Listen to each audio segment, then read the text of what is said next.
आइए अब बात करते हैं केतु खाना नंबर 12 की।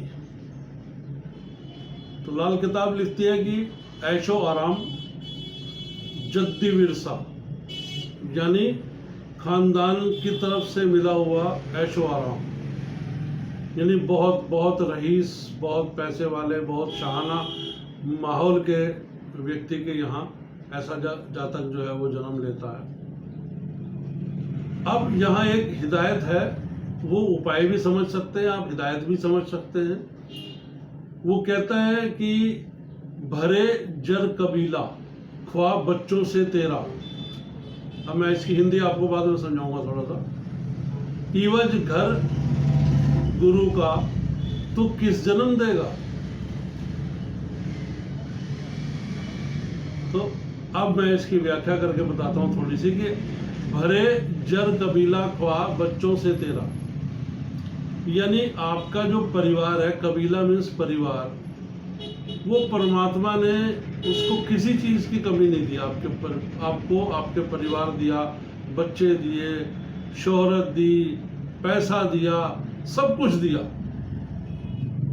जो एक गृहस्थ को चाहिए, वो हर चीज़ आपको उपलब्ध हुई और आपकी जो जीवन है वो बड़े आशो आराम से गुजर रहा है। जो खानदानी विरसा मतलब खानदान से की विरासत में मिला हुआ ऐशो आराम।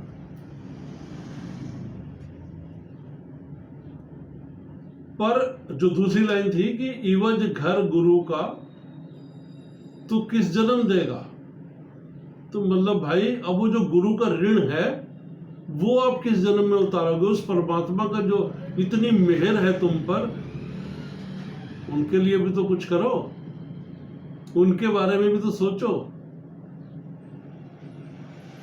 तो ये बहुत बड़ी हिदायत है और बहुत बड़ा उपाय भी है। अब आगे लिखता है कि आप बढ़ता साथी बढ़ते, यानी खुद भी बढ़ेगा, तरक्की करेगा, और जो साथ लगे होंगे लोग वो भी खूब तरक्की करेंगे। और बढ़ता कुल परिवार हो, पूरा का पूरा परिवार जो है सारा, जहां तक खून का रिश्ता है, वो सब बढ़ रहे हैं। मर्द माया होंगे फलते, मर्द माया मीन्स पुरुषों की गिनती घर के अंदर, और दौलत वो खूब खूब बढ़ेगी, खूब फलेगी और खूब फूलेगी। फलता सब गुलजार हो।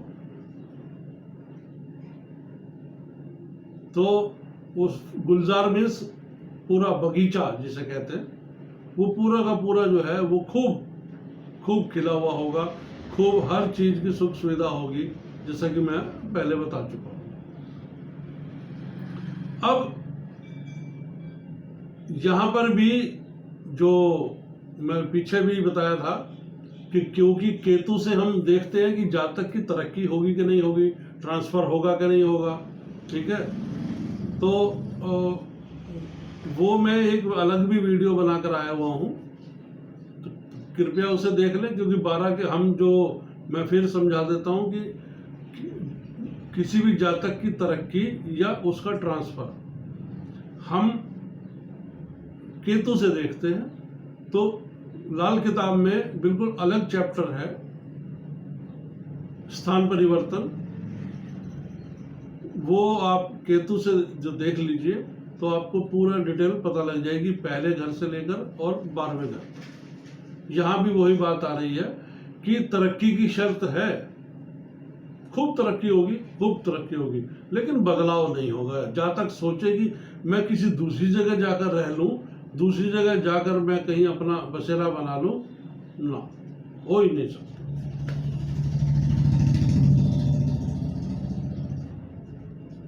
अब यहां पर चूंकि ऐशो आराम की बात आई थी, जद्दी विरसा मिला था कि खानदानी विरासत में मिली ऐशो आराम, पर भाई चाल चलन जो है वो उम्दा रखना पड़ेगा। अगर उम्दा रखोगे तो औलाद, माया, दौलत सब कुछ बढ़ता हुआ होगा। नहीं तो भाई फिर वो जो है ना जो विरासत में मिला है वो सारा जो है वो खत्म होता चला जाएगा। अब एक सूत्र है यहाँ पर कि यदि चंद्रमा हो खाना नंबर 2 में,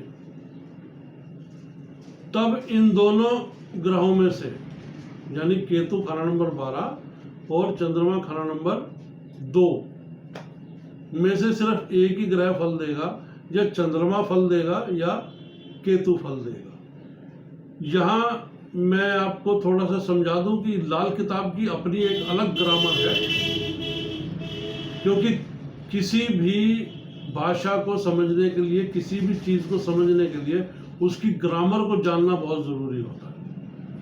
और मेरा दावा है इस बात का कि भारत के अंदर क्या, विदेशों में भी जितनी पद्धतियां चल रही हैं, इसलिए ज्योतिष के नाम पर, वो चाहे पामिस्ट्री हो, नंबरोलॉजी हो, या भारतीय प्राचीन ज्योतिष भी है, उसमें भी ग्रामर नहीं है। ये ध्यान रखिएगा। एक अकेली ज्योतिष का ग्रंथ ये एक ऐसा है जिसे हम लाल किताब बोलते हैं, इसका अपना एक अलग ग्रामर है। और जब भी आप कभी इसके पढ़ने के या समझने के इच्छुक हों तो आप मुझसे जरूर संपर्क कीजिएगा। किसी के हाथ यूं ही मत लुट जाइएगा, क्योंकि लाल किताब लिखते बहुत लोग हैं अपने आप को, और वो उनको जानकारी कुछ नहीं होती। खैर, तो खाना नंबर 12 लाल किताब के मुताबिक, ग्रामर समझा रहा हूं थोड़ी सी, कुंडली का सब ग्रहों का, अगर किसी भी ग्रह ने कुछ भी किसी को परिणाम देना है जातक को, तो वो खाना नंबर 12 वाले ग्रह से पूछेगा। और अगर 12 नंबर वाला ग्रह जो है वो उसने कुछ देना है किसी को, तब वो खाना नंबर 2 में अपनी एप्लीकेशन लगाएगा। इसलिए अब यहां पर आप समझ गए होंगे कि केतु है खाना नंबर 12 में, चंद्रमा है खाना नंबर 2 में। यदि तो केतु अपनी एप्लीकेशन अगर चंद्रमा के पास लगाएगा, तो चूंकि चंद्र और केतु का झगड़ा है, तो एक ही ग्रह फल देगा, या तो केतु फल देगा या चंद्रमा फल देगा। खैर, तो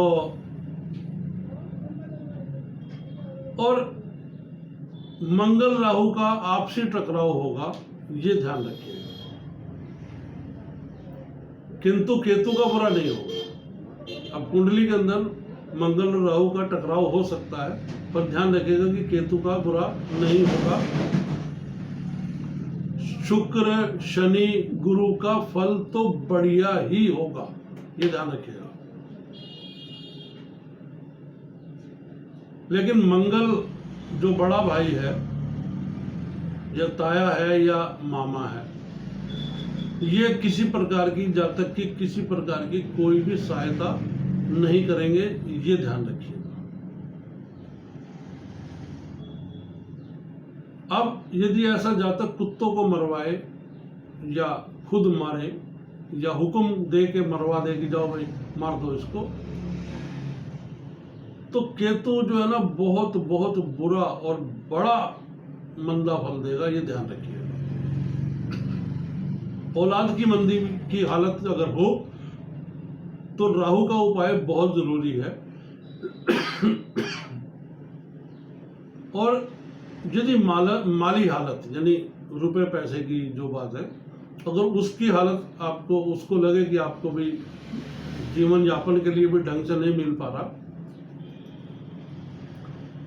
तो दूध के कप में या गिलास में या कटोरी में इस तरीके से यूं अंगूठा दबाएं, डुबोएं कटोरी में, और उसको ऐसे चूसें जैसे आमतौर पर बच्चे अंगूठा चूसते हैं। दूध में डुबो कर अंगूठा चूसना है, तो आपका भविष्य जो है वो बहुत अच्छा हो जाएगा। लेकिन अब यहाँ पर एक जो अंतिम उपाय मैं बताने जा रहा हूँ वो ये है कि आपको कुत्ता जरूर पालना होगा।